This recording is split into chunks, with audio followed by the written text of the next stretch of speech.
आज हम इस वीडियो में जीएसटी में कुछ नया टॉपिक सीखेंगे। आज तक जो लास्ट वीडियोस में मैंने आपको बताया था उसमें हमने जीएसटी की sales and purchase related entries की थी और आज हम न्यू टॉपिक लेते हैं जीएसटी में एडवांस रिसिप्ट। ठीक है, ये क्लॉज आया है जीएसटी में कि एडवांस रिसिप्ट अगर आपको किसी भी कस्टमर से होता है तो आप उसी टाइम लायबल हो जाते हो टैक्स पे करने के लिए जिस डेट को आपको एडवांस रिसीव हुआ है। ठीक है, तो ये जो है ये देखिए मैंने लिखा हुआ है tax liability on advance received from customer. ये देखिए सेक्शन 31(3)(d) में लिखा है at the time of receipt of advance against supply of goods and services registered dealers is liable to pay GST required to issue advance receipt. मान लीजिए आपने एक customer को कुछ गुड्स जो है वो सप्लाई करने हैं, लेकिन आपको जो उसकी पेमेंट है वो मान लीजिए आपको 1 जुलाई को ही एडवांस में रिसीव हो गई और आपने उसकी जो सप्लाई करने हैं गुड्स वो आप नेक्स्ट मंथ करेंगे। तो आपने मान लीजिए 1 जुलाई को ही पेमेंट रिसीव कर ली, तो आप 1 जुलाई को ही लायबल हो जाते हैं गवर्नमेंट को टैक्स पे करने के लिए। ठीक है, तो इट मीन्स कि आपको जो एडवांस पेमेंट रिसीव हुई है आप उसका टैक्स इनवॉइस बनाकर देंगे कस्टमर को, जिसमें पूरी डिटेल होगी कि आपने कौन सा सामान सप्लाई करना है। ठीक है, और कितना मतलब उस पे जो टैक्स रेट होगा वो क्या होगा।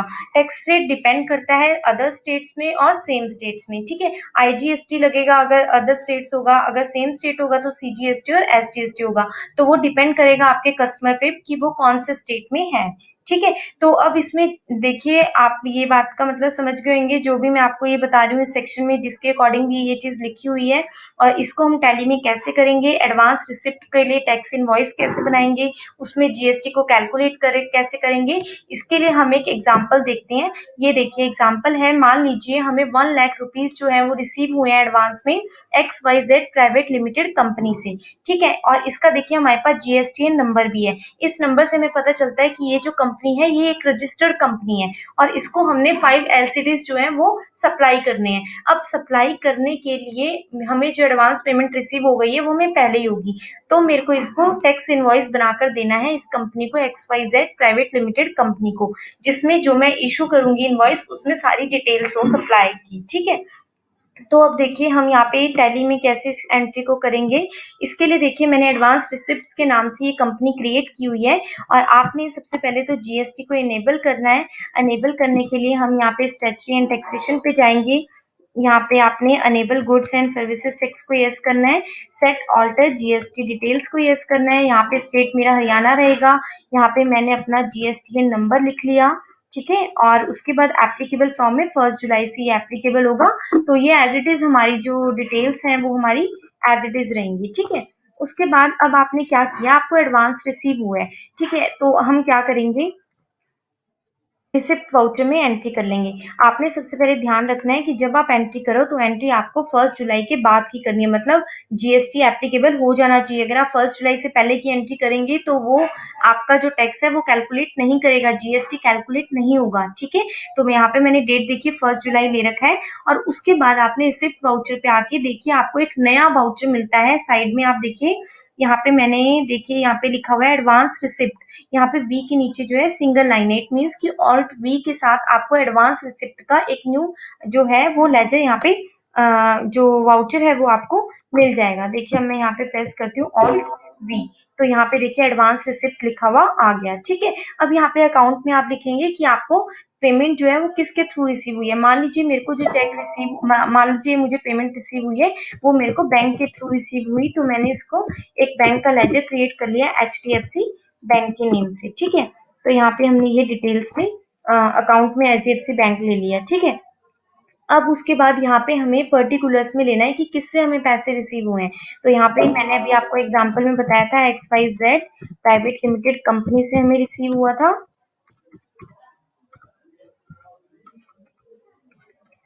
इसको हम ले लेंगे सन्डी डेटर्स में।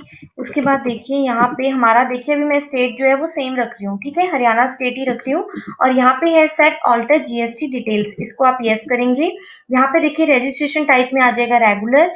इसका हम क्योंकि हमारे पास जीएसटी नंबर है इसलिए इसको हमें रेगुलर रखना पड़ेगा। अब हम यहाँ पे इसका जीएसटी नंबर एक बार चेक कर लेते हैं, DJLPS 730017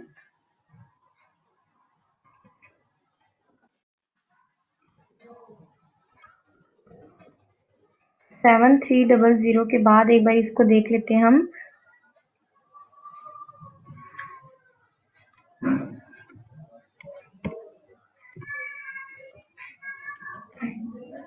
ठीक है, ये देखिए हमने जो है इसका जीएसटी नंबर ले लिया, मैंने एकदम कॉपी कर लिया है सेम। अब उसके बाद आपने क्या करना है, देखिए जैसे ही हम यहाँ पे कस्टमर का नेम लेंगे वैसे ही यहाँ पे हमसे स्टॉक आइटम पूछेगा कि इसने आपको किस चीज के लिए पेमेंट करी है, एडवांस पेमेंट किस चीज के लिए किया, आपने कौन सा सामान इसको सप्लाई करना है, तो उसके लिए हम यहाँ पे स्टॉक आइटम क्रिएट कर लेंगे। ठीक है, अब मैंने क्या करना था, एलसीडीज मैंने देनी थी, सप्लाई करनी थी, तो यहाँ पे हम क्या करेंगे, एलसीडी बना देंगे और यहाँ पे हम एक यूनिट क्रिएट कर लेंगे नंबर्स।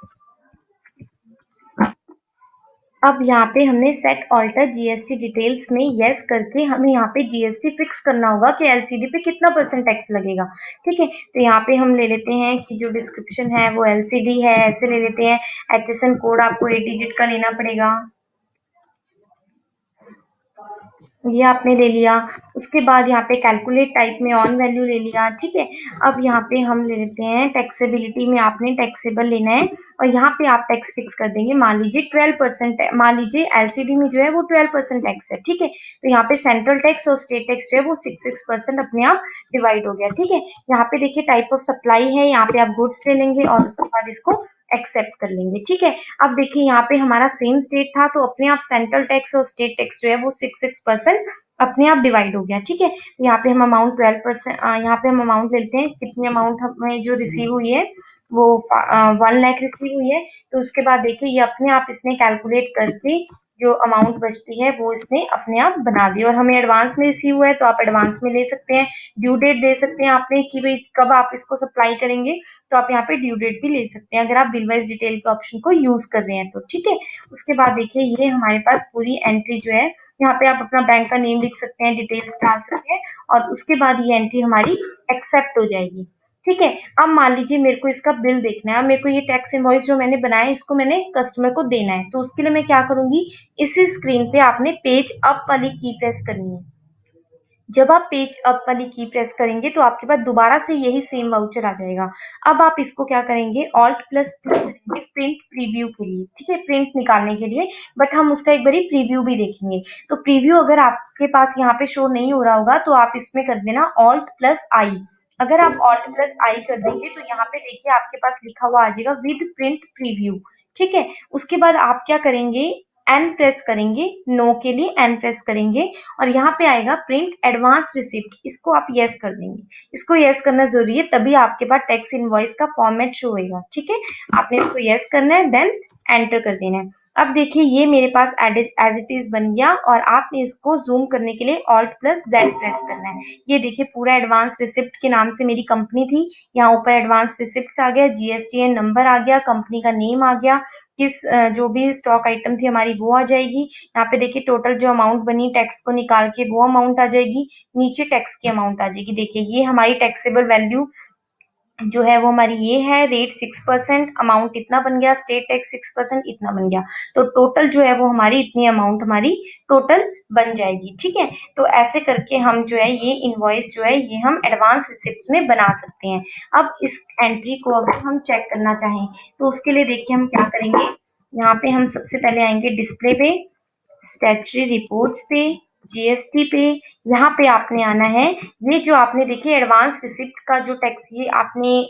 कैलकुलेट किया है, ये आपने जीएसटी R1 फॉर्म में देना है, क्योंकि ये आपकी जो है सप्लाई की जो डिटेल है वो आपको रिटर्न में भरना पड़ेगा, तो आपको जीएसटी R1 में ये देना है। ठीक है, तो उसके लिए हम यहाँ पे डिटेल्स देखते हैं जीएसटी R1 में। ठीक है, अब देखिए जो अमाउंट है वो मेरी tax liability on advances, advances में ये अमाउंट मेरी ऐसे करके शो हो रही है, ये जीएसटीएन नंबर जो है वो शो हो रहा है, सारी डिटेल्स मेरी ऐसे शो हो जाएगी, स्टेट टैक्स कितना है, सेंट्रल टैक्स कितना है, ये सारी डिटेल्स यहाँ पे शो होंगी। ठीक है, आप इसको करके देखिएगा, अगर कोई डाउट होगा तो आप कमेंट्स में पूछ सकते हैं। Thank you so much for watching my video.